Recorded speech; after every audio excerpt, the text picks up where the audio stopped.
itu.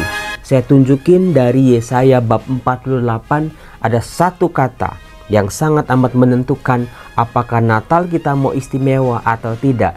Yang akan menentukan doa-doa kita, persembahan kita, rasa syukur kita akan diterima oleh Tuhan atau tidak di hari Natal. Apakah ada keajaiban, apakah ada mukjizat dalam kehidupanku di hari Natal ditentukan sama satu kata ini. Saya tidak ngomong. Salam damai sejahtera saudara-saudara yang terkasih, pencinta firman Tuhan. Berjumpa kembali dengan Bible Learning with Father Joseph. Saudara-saudara, bagaimana kabar Anda hari ini? Senang rasanya saya melihat Anda di pertengahan bulan Desember semakin serius mempersiapkan Natal. TOPBGT lah pokoknya buat Anda. Nggak lagi sibuk belanja baju-baju baru, nggak lagi sibuk pesta-pesta.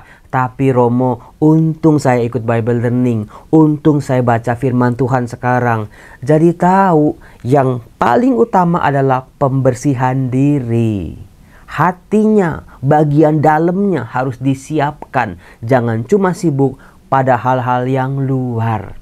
Karena nanti saudara-saudara, gua Natal, hiasan Natal akan dicopotin kok setelah bulan Januari. Tapi kalau hati akan tetap terus selalu ada. Cakep nggak omongan saya? Cakep banget Romo. Saudara-saudaraku, doa saya untuk Anda hari ini adalah semoga hari ini kita diberi rahmat istimewa untuk mendengar, untuk memperhatikan kehadiran Tuhan dalam kehidupan kita. Tuhan, kami memang tidak pantas melihat Engkau. Kami tidak pantas ada di hadirat-Mu. Tapilah berilah kami rahmat ya Tuhan, supaya kami menyadari Engkau sungguh hadir dalam kehidupan kami, di tengah-tengah keluarga kami. Supaya kami semakin menyadari Engkau sedang bekerja secara luar biasa mengubah kehidupan kami. Amin. Saudara-saudara yang terkasih, kalau Anda lihat wajah saya ceria banget sih Romo. Karena apa? Kemarin tanggal 12 Desember Tuhan mengabulkan doa saya. Tuhan mengabulkan janji-janjinya dalam hidup saya. Bagaimana tidak, di bulan April tahun 2024, beberapa bulan yang lalu, saya mendengar bisikan Tuhan, Yosef, kamu bantu orang-orang yang sakit ini. Mereka yang gak punya duit, mereka yang gak punya tempat tinggal, ketika berobat di Jakarta, kamu bantu. Waktu itu saya modal nekat, ya Tuhan saya coba lakukan. Siapalah saya bisa bikin ini dan itu, tapi kemarin Tuhan menunjukkan kasih-Nya pada saya. Rumah Teduh Suryo diberkati oleh 3 Romo, Romo Fikep KAJ, Romo Edi Mulyono, Romo Direktur LDD, Romo Yadi, lalu juga saya hadir, teman-teman saya, donatur, relawan-relawan komunitas Rumah Teduh Suryo, luar biasa. Saya bersyukur, nggak semuanya Katolik, ada yang Muslim juga. Saya bersyukur luar biasa Tuhan mengirimkan orang-orang yang luar biasa ini supaya mimpi, harapan, bantu orang-orang kecil segera terwujud. Nah sekarang saudara-saudara, rumahnya sudah jadi, rumahnya sudah diberkatin, tinggal bagaimana nih melayani para pasiennya. Kami akan buka menerima pasien itu di bulan Januari 2025. Semoga semuanya lancar. Terima kasih Tuhan, janji-Mu memang seperti fajar pagi hari. Selalu indah, tidak pernah terlambat, selalu indah pada waktunya. Saudara-saudaraku yang terkasih, tadi saya katakan di dalam harapan saya, supaya hari ini menjelang Natal kita memiliki kemampuan, yaitu kemampuan mendengarkan. Mendengar bukan sekedar masuk kuping kiri keluar kuping kiri. Mendengar bukan sekadar ya udah denger dah. Tapi lebih dari itu. Saya tunjukin dari Yesaya bab 48 ada satu kata yang sangat amat menentukan apakah Natal kita mau istimewa atau tidak. Ada satu kata dalam Yesaya bab 48 yang akan menentukan doa-doa kita, persembahan kita, rasa syukur kita akan diterima oleh Tuhan atau tidak di hari Natal. Apakah ada keajaiban, apakah ada mukjizat dalam kehidupanku di hari Natal ditentukan sama satu kata ini. Saya tidak ngomong soal ayat, saya tidak ngomong soal kalimat-kalimat panjang, tapi satu kata dalam bahasa Ibrani. Nah, sebelum Anda menyimak-nyimak, Coba buka kitab suci Anda, Yesaya bab 48 ayat 17 sampai 19. Itu cuma singkat kok, ayat 17, 18, 19, 3 ayat, tapi mengandung sebuah kekuatan. Saya yakin mungkin Anda sudah mendengar tadi pagi, Anda sudah membacanya, tapi saya buka ini, saya tafsirin betul-betul buat Anda. Coba simak kata mana yang dimaksud oleh Romo Yosef, kata-kata yang sangat menentukan mukjizat Natal dalam kehidupanku tahun ini. Ada kaitannya dengan lagu yang mau saya nyanyikan dari Puji Syukur nomor 695. Saya yakin Anda sering dengar lagu ini. Begini bunyinya. Aku dengar bisikan suaramu menggema lembut di dalam batinku. Sungguh engkau sahabatku, jikalau engkau menaati perintahku. Pergilah dan sebarkanlah kabar sukacitaku, sampai akhir zaman aku sertamu. Ayo, ya Romo tahu aja, itu salah satu Romo lagu favorit saya dari Puji Syukur. Aku dengar bisikan suaramu menggema lembut di dalam hatiku. Jika engkau sahabatku, engkau menaati perintah-perintahku. Saudara-saudara, nubuat Nabi Yesaya yang disuarakan oleh Nabi Yesaya ini pada saat pembuangan berbicara seperti ini. Beginilah firman Tuhan, Neum Adonai, penebusmu yang maha kudus, Allah Israel. Akulah Tuhan Allahmu yang mengajarkan hal-hal yang berfaedah bagimu, yang menuntun engkau di jalan yang harus kau tempuh. Ingat, masih sambungannya sama bacaan kemarin, Tuhan menunjukkan siapa dirinya dan bagaimana kualitasnya, apa-apa saja yang sudah dilakukan Allah kepada orang-orang Israel ini, umat pilihannya ini. Dikatakan, sekiranya engkau memperhatikan perintah-perintahku. Di kalimat itu ada satu kata yang sangat amat penting. Sekiranya engkau memperhatikan perintah-perintahku. Ya pasti perintah-perintahkah? Atau sekiranya? Atau memperhatikan? Kata yang saya maksud adalah memperhatikan. Kata ini menjadi sangat penting. Karena apa? Dikatakan, sekiranya engkau memperhatikan perintah-perintahku, maka damai sejahteramu akan seperti sungai yang tidak pernah kering. Dan kebahagiaanmu akan terus berlimpah seperti gelombang-gelombang laut yang tidak pernah berhenti. Rahmat yang tidak berkesudahan, rezeki yang tidak pernah mengering, kebahagiaan yang selalu meluap seperti gelombang laut yang tidak pernah berhenti. Semua itu Anda bisa bayangin, bahagia, sukacita, damai sejahtera yang tidak pernah ada batasnya itu dalam bentuk apa dalam kehidupan Anda. Misalnya, Romo, saya bahagia kalau saya lihat orang tua saya sehat, umur panjang. Romo, bahagia di hari tua. Mungkin. Ya, kalau saya tanya, apa kebahagiaan Anda yang Anda harapkan, yang tidak akan pernah berakhir itu? Romo, saya mau lihat anak cucu saya sukses sebagai anak-anak yang takut akan Tuhan. Romo, saya mau usaha saya lancar, dagang saya laku. Romo, saya mau semua doa-doa saya dikabulkan. Romo, saya mau kesehatan saya, Romo, dipulihkan, Romo, dan disembuhkan, Romo, penyakit-penyakitnya. Romo, saya mau, Romo, hutang piutang saya dilunasin, Romo. Beri saya kekuatan supaya bisa membayar cicilan demi cicilan itu. Romo, saya mau apapun yang saya lakukan berhasil, Romo, dan lain sebagainya. Anda ada 1000 orang, bisa 1000 orang juga. 1000 permintaan dan permohonan. Kebahagiaan apa yang ada di kepala Anda? Harapan apa? Mimpi apa yang ada dalam hati Anda? Itu semua akan terjadi kalau sekiranya engkau memperhatikan perintah-perintahku. Romo jadi malu, Romo, sampai sekarang saya pengen ini pengen itu, tapi kalau perintah Tuhan, perintahnya aja nggak pernah dengar, nggak pernah baca, nggak pernah tahu perintah Tuhan apa, apalagi memperhatikan dan menjalaninya. Nah itu, semua itu akan hancur berantakan kalau kita tidak memperhatikan perintah-perintah Tuhan. Itu secara negatifnya seperti itu. Saudara-saudara, kata memperhatikan di sini sebetulnya nggak salah. Betul sih, terjemahannya betul. Tapi buat saya yang memahami bahasa Ibrani, rasanya bisa disempurnakan lagi.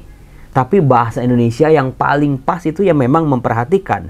Tapi di balik kata ini, itu dalam bahasa Ibrani Anda harus kenal nih. Hiksafta. Ulangi Romo. Hiksafta. Itu bahasa Ibraninya dalam bentuk hifil. Jadi ada satu ungkapan dalam bahasa Ibrani, bentuknya apa? Bentuknya ini hifil, hiksafta. Kata ini memang bisa diterjemahkan menjadi memperhatikan, tapi enggak cukup sederhana seperti itu.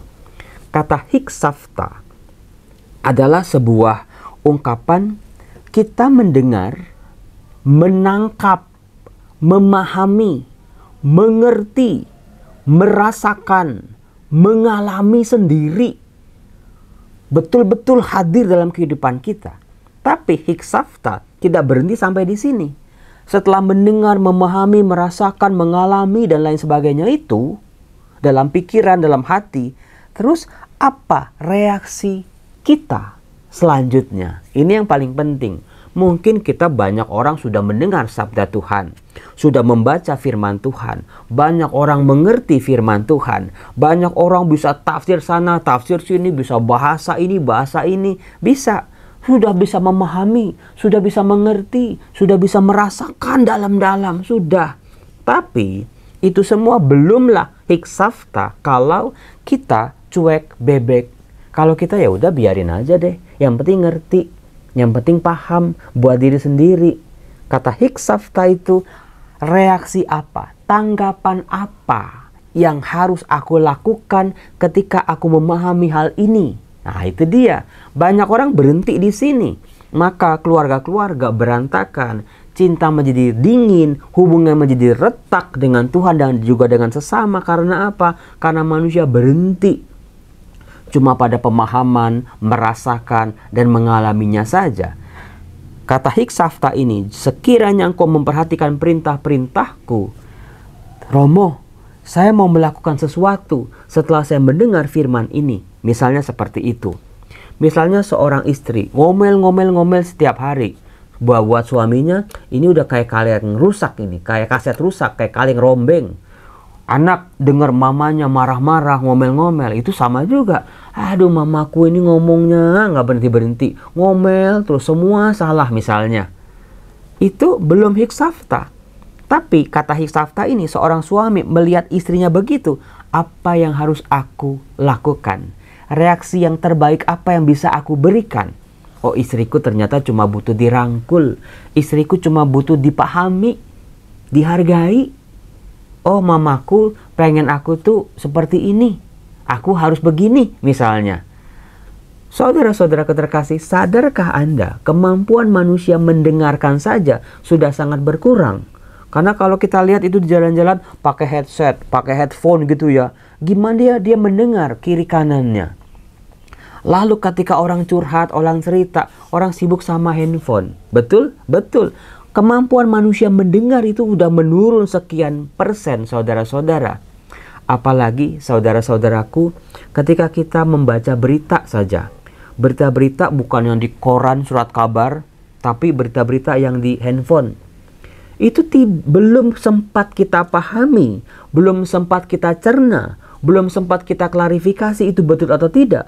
Sudah ditumpuk dengan berita-berita yang lain. Terus begitu terus. Seorang artis misalnya melakukan KDRT, ya kita baca, udah judulnya doang. Terus udah, oh ternyata si ini KDRT, si ini jahat gitu. Kita tidak sempat untuk memahami, menangkap, mencernanya. Langsung dijejelin sama berita-berita yang lain. Si A begini, si A begitu. Saudara-saudara, itulah kehidupan manusia zaman sekarang. Makin sulit dari hiksafta ini. Di dalam keluarga makin sulit, dalam pergaulan makin sulit, di tempat kerja juga makin sulit. Nggak ada waktu seolah-olah menyimak, memahami, mendengar. Kerja. Lakukan. Kalau kita dengar sesuatu, langsung kita bereaksi. nggak sempat memahami dulu, nggak sempat mencerna dulu. Orang sekarang kan begitu. Apa-apa lihat dikit langsung dikomenin, lihat dikit langsung digosipin, lihat dikit baru dengar sepotong-sepotong informasi langsung digosipin dan macam-macam, langsung menilai dan menghakimi. Sekiranya engkau memperhatikan perintah-perintahku, hiksafta ini, mendengar, membaca, menyerap, memahami dengan akal budi, mencerna, memilah-milah, memamah biak dengan hati, digali kekuatan sabdanya, lalu diamini, disyukuri. Lalu apa yang harus aku lakukan setelah aku mendengar firman ini?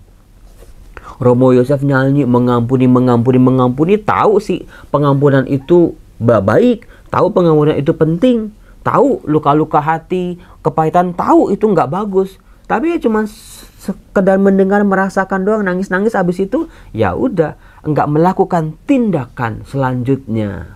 Follow up, bahasa orang zaman sekarang itu. What next? Setelah mendengar, memahami, mengalami, what next? Itu yang penting.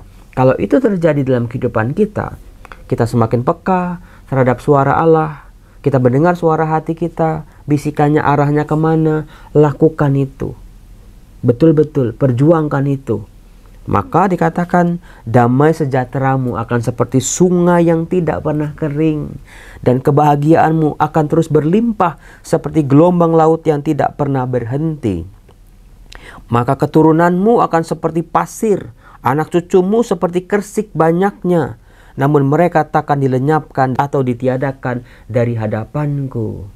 Semua yang kita minta, semua yang kita harapkan, semua permohonan manusia, semua harapan mimpi-mimpi indah manusia, ternyata ditentukan oleh satu kata ini. Makanya saya bilang kan, kata inilah yang menentukan nanti Natal kita mau jadi apa. Kita banyak mendengar, wah ada orang susah di sana, di sini. Kita aja susah, akhirnya tidak melakukan apa-apa. Diajak ke pelayanan, lagi repot, akhirnya juga nggak ikut melayani. Ada orang nangis-nangis, kita sibuk sama handphone kita sibuk sama urusan kita, akhirnya orang itu tidak tertolong. Saudara-saudaraku yang terkasih, hiksafta, apa reaksi kita, apa tanggapan kita yang positif setelah kita menyimak, merasakan, mengalami kehadiran Allah. Jangan cuma berhenti diam. Berkat itu juga tentang sesama. Berkat itu juga sifatnya tidak egois, harus dibagikan. Nah, kalau Anda membaca Mazmurnya, Mazmur bab 1, itu kan apa-apa saja yang akan diterima oleh orang-orang yang menomorsatukan Tuhan, yang mengikuti, memperhatikan perintah-perintah Tuhan. Nah, jangan sampai saudara-saudara kita ini seperti angkatan-angkatan yang dikritik oleh Tuhan Yesus dalam Matius bab 11 ayat 16-19. Yesus berkata, dengan apakah akan kuumpamakan angkatan ini? Mereka itu seumpama anak-anak yang duduk di pasar dan berseru kepada teman-temannya. Kami meniup seruling bagimu, tapi kenapa kalian tidak menari? Kami menyanyikan kidung duka, tapi kalian tidak berkabung. Yaitu tidak mempunyai hiksafta. Mendengar sih suara seruling itu pasti terdengar, kidung duka itu pasti terdengar, tapi tidak bisa memberikan reaksi yang tepat. Orang nyanyi-nyanyi dia malah nangis-nangis. Orang nangis-nangis susah-susah dia malah teriak-teriak sukacita. Itu kan mendengar tapi tidak bisa memberikan respon yang tepat. Yohanes Pembaptis datang, ia tidak makan dan tidak minum, tapi mereka berkata, ia kerasukan setan. Ya itu kan manusia tuh. Anak manusia datang, ia makan dan minum. Mereka berkata, lihatlah seorang pelahap dan peminum, sahabat pemungut cukai dan orang berdosa. Saudara-saudara yang terkasih, jangan sampai kita bertolak belakang dengan firman Tuhan. Karena ya kita terlalu cepat menilai, terlalu banyak asumsi-asumsi pikiran dalam manusia. Istri saya nanti dia juga tahu, suami saya nanti juga dia sadar, orang tua saya nanti juga ngerti. Hidupnya terlalu banyak pengandaian demi pengandaian, tidak melakukan sebuah tindakan yang konkret. Maka dari itu saudara-saudara, saya mau tepuk tangan dulu sama firman Tuhan yang saya dengar ini, yang saya bacakan ini, hiksafta. kalau ini terjadi dalam hidup kita. Tadi coba ulang, saya udah hampir doer nih ngomongnya nih.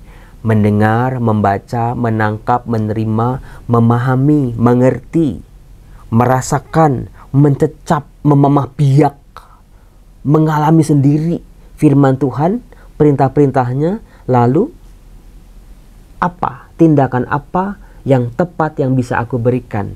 Itu hiksafta, dan disitulah pemulihan sungguh terjadi. Natal kita akan menjadi Natal yang sangat istimewa.